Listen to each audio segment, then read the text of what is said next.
The film begins in Hong Kong, right inside this really awful prison. At that time, there's a bunch of guys in there who are all fighting and stuff. One of them is named Chan Ho Ching, and get this, he's actually kinda happy being in jail. It's like he thinks the prison is some sort of entertainment for him. Anyway, turns out Chan is serving a 3-month sentence for stealing stuff. But wait, things get more interesting. Soon enough, his mom and his girlfriend, Suet Yi, come to visit him, and it puts a big smile on Chan's face. His loyal girlfriend can't wait for him to get out of prison. Now, onto another guy, Mak Kin Tin, who's a newbie in the prison. For him, being in jail is like being in hell, no kidding. As is the norm for new inmates, poor Mak gets roughed up by the guys he's sharing a cell with. Turns out Mak is actually a professional architect, but he got framed by his so-called best friend for a huge building fire that caused a lot of deaths. And the one who got blamed for it is Mak. So now he's stuck in jail while he tries to prove his innocence in court. Back in the cell, we met the boss of the place, a guy named Lai Sekshun. He's a super scary gang leader, and he's in there for life because he did a murder. Soon after, the guards showed up to break up the fight. So they all got hauled into the room of the head guard, Warden Tom. This guy told them to knock it off with the fights because he wanted to move up in his job. He didn't want their bad behavior to mess up his chance for a promotion. The next day, Mak was sitting on the side, lost in his thoughts. He was sick of being in this prison, so he was thinking about doing something pretty crazy. But then, out of nowhere, Chan walked up to him and introduced himself. Chan gave him some advice on how to survive in this prison, which is full of dangerous dudes. He also spilled the beans about the 2 big gang groups that run things here. There's Lay's gang, and the other one is led by a guy named Lam Kwak Lam, who's known as Big Roller. Apparently, Lam is just as feared as Lai. And on that very day, Lam was let out of solitary confinement, and all his buddies gathered around to say hi. Turns out, Lam got a 20-year sentence for doing a bunch of murders. Back in the day, when he and his wife were coming back from shopping, they got attacked by a group of people. At that time, Lam took them all down by himself. But sadly, his child got hurt in the process. Because of that, Lam ended up in this prison, doing his time. Then one day, something really sad happened. Lam's wife came to the prison to give him some devastating news that their daughter had died in a fire at a building Mak was working on. Lam's wife believed that his enemy had caused the fire on purpose to get back at them. Because of this, they never saw each other again. He had to let go of his daughter, too, who also died in the fire. Back in the prison, the head guard had a talk with Lam. The guard basically told him to stop causing trouble if he didn't want to end up back in solitary confinement. At that time, he didn't say much in response, but his face showed how he was feeling. The guard seemed to favor Lai as the boss in there. Meanwhile, Chan had some advice for Mak. He said Mak should join Lam's gang so he wouldn't get hassled by Lay's crew.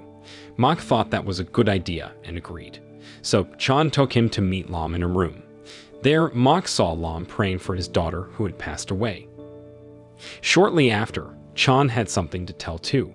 He let everyone know that Mak wanted to join his gang. But then, out of nowhere, Lam started beating and hurting Mak for some reason. It was all really confusing, and it seemed like there was some history between them. Even Chan was surprised by how Lam just started hurting Mak out of the blue. He couldn't do anything but watch it happen. Long story short, Chan's girlfriend came to visit him again. She had some really bad news. Her mom was in the hospital because her kidneys were failing really badly. The doctors said she needed a kidney transplant right away, and the only way was if Chan donated his kidney. When Chan heard this, he went to the head guard to ask if he could leave the prison temporarily. He needed to donate his kidney to save his mom's life, but the head guard said no because it would mess up his chances for a promotion. However, Chan didn't give up. He pushed and pushed, trying to get the guard to say yes, but still, the guard wouldn't budge. He cared more about his own job than Chan's mom. Because of this, Chan ended up getting punished. They made him run around the field as a way of punishing him for pushing so hard. So, while Chan was running around the field, his mind was all on his mom. He decided he had to break out of prison to save her. He even tried climbing the barbed wire near the guards, but they pulled him back before he could escape. Luckily, they didn't tell the head guard about it. While he was there, Chan saw a guard cleaning up a hole, and that's when he got the idea to escape through that hole and help his mom. Now let's talk about Mok. Poor guy was still getting beaten up by Lei's gang, and it didn't end there. They tortured him again in his cell, even hurting his fingernails. It was terrible, and he felt even worse. Mok was so down that he started thinking about doing something really bad. Thankfully, Chan showed up just in time to stop him. After that, Chan asked for Mok's help to figure out a way to escape from the prison. Chan had seen a guard go into a hole outside the prison earlier, and he thought it could lead to a way out. So he asked Mok to join him in the escape plan. Hearing that, Mok agreed right away. He was desperate to get out of that awful place and also wanted to get back at the people who framed him. Using his skills as an architect, Mok started looking into the prison system to figure out how they could escape. The problem was the prison was super strict, with 120 cameras watching everything. Escaping seemed impossible, but they didn't give up. Mok kept searching for weaknesses. Eventually, he found a way connected to the sewer. This became their plan for escape. Mok also made a plan to use an air vent in the wood workshop room, but that room was controlled by Lam, and they couldn't get through there without getting caught. So they felt defeated and thought their escape plans were a lost cause. Still, for the sake of his mom, Chan was determined to get into that workshop room somehow. After a while, Mok had a visit from a guy named Wing, who turned out to be the one who tricked him into getting arrested. Wing had no guilt about it. He even told Mok to just accept his punishment in prison. And that's not all, cause Wing threatened to stop Mok's court appeal if he didn't want even more trouble behind bars. Then something really surprising happened. It turned out that Lei had been paid by Wing to torture Mok in prison just to make him suffer. Knowing that, Mok got super angry. He even threatened to get revenge by getting Wing thrown into jail, so he could feel the same pain Mok was going through. Later on, Mok talked to Chan again to come up with a new escape plan. Then something clicked for Chan that he remembered a picture of Lam's daughter. He got an idea to use that. He managed to get a photo that looked exactly like Lam's daughter. When he showed it to Lam, the boss was totally shocked and wondered how Chan got a photo that looked just like his daughter. Turns out, Chan had asked his girlfriend to look into Lam's daughter, who was rumored to be dead. But surprise, surprise, that kid was actually alive and all grown up. Lam had been lied to by his wife about their child's death. And wait, Chan also told Lam that his daughter was getting married in a few days. Lam was both surprised and overjoyed to find out his daughter was still alive and well. In return, Chan really needed Lam's help to escape through a ventilation shaft and save his mom. When Lam heard this, he got all emotional because he missed his own daughter so much. Then Lam decided to join in on the escape plan. This was great news for Chan and Mok, because having a tough boss like Lam on their side would make escaping from this terrible prison a lot easier. Then they came up with a plan. First, they crawl through the ventilation to get to the electrical room and turn off the lights. This was to distract the guards. After that, they would head to the admin room and use the sewer to escape. Outside, they'd wait for Yi to pick them up. Once they had everything planned out, they got started on their mission. Chan was seen trying to open a ventilation bolt using his hand. Unfortunately, he could only manage to open one of them. But Mok didn't give up. He melted some bottle caps and made a screwdriver out of them. Luckily, his DIY screwdriver worked, and they managed to open all the bolts they needed to. Then, as they were about to enter, they suddenly heard an officer heading their way. That freaked them out big time.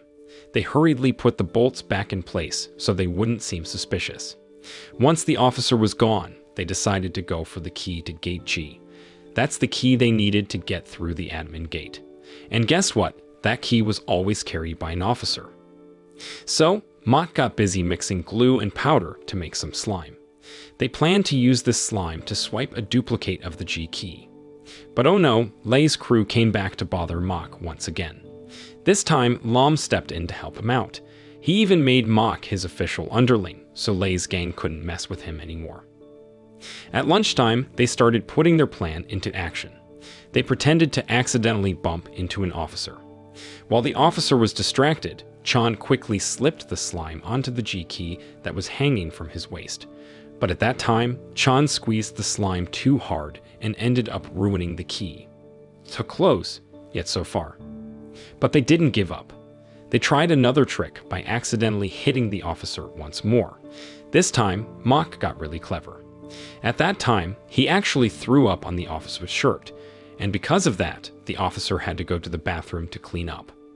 Now, this was their chance. Then, while the officer was away, Chan secretly reattached the slime to the G key. This time, it worked. They even managed to make a duplicate key. Soon after, they went straight to the ventilation shaft to get to the electrical room. But there was a problem caused a grate blocked their way in the hallway. They had to backtrack and come up with a new plan.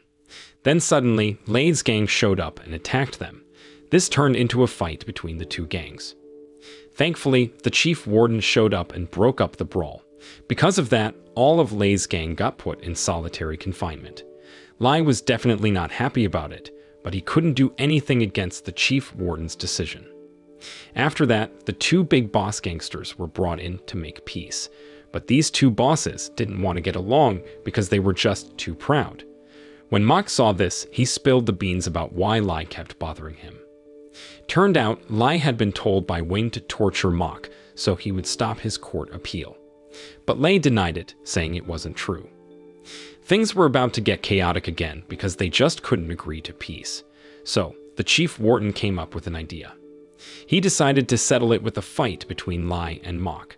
But since Mach was hurt from earlier, so Lam stepped in and said he would fight Lei instead. Surprisingly, Lei agreed. That's when the big battle between the two gangster bosses began. They went at it, throwing punches and all. Lei managed to knock Lam down, but Lam didn't stay down for long.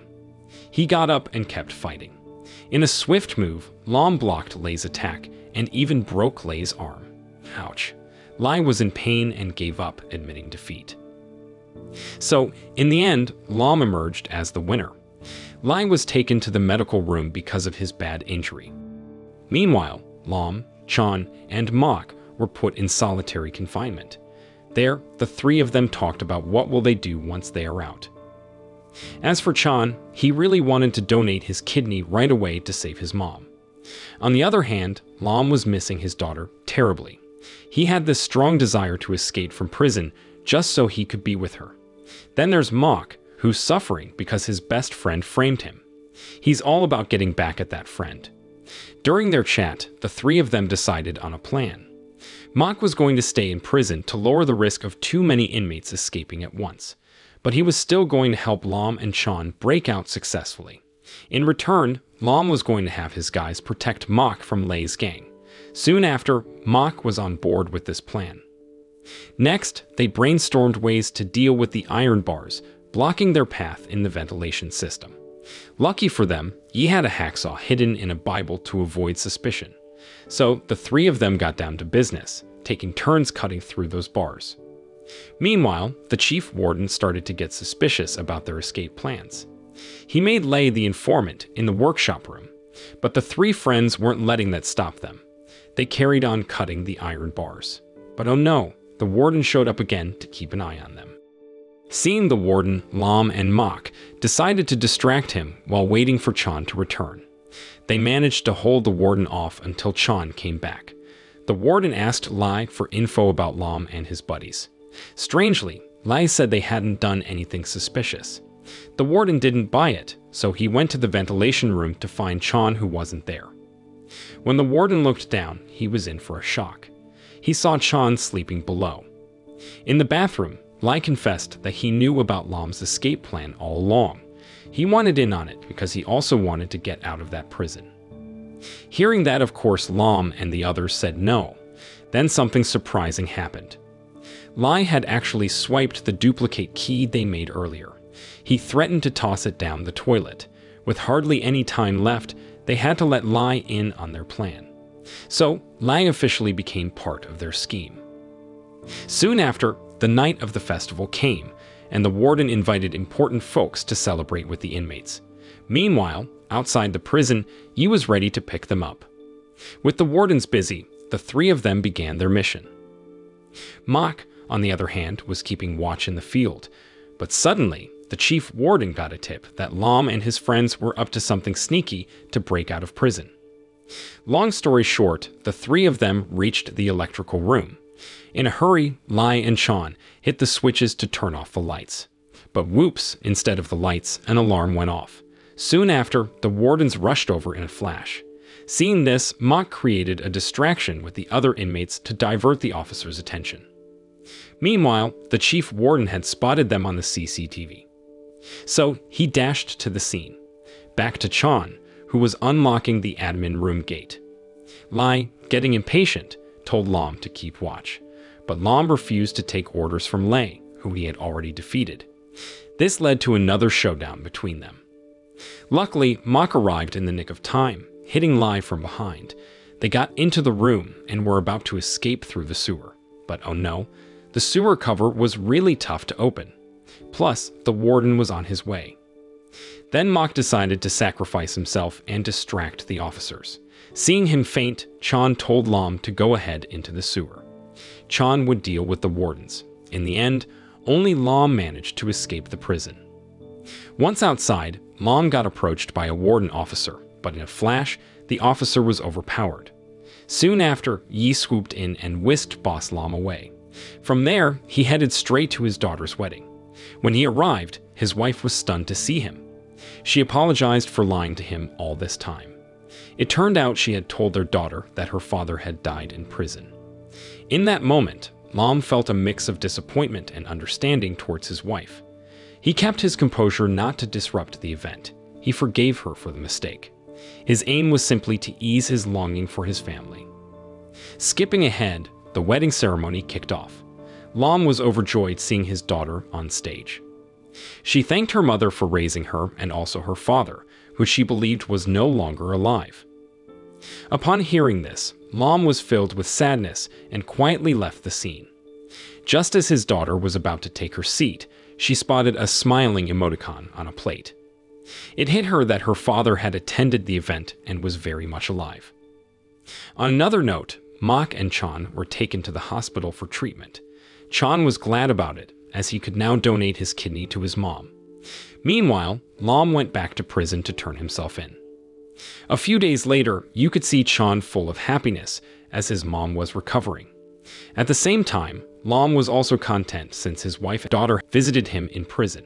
And Mok finally got revenge on Wing by getting him thrown into prison too. He didn't hold back and made Wing go through the same suffering he had endured. Now Mok was one of the big players in the prison. But the story doesn't end there cause Lei's gang also gave Wing a hard time. The film ends. The moral lesson from this film is if you want to escape prison, make sure you make great plan so you won't get caught.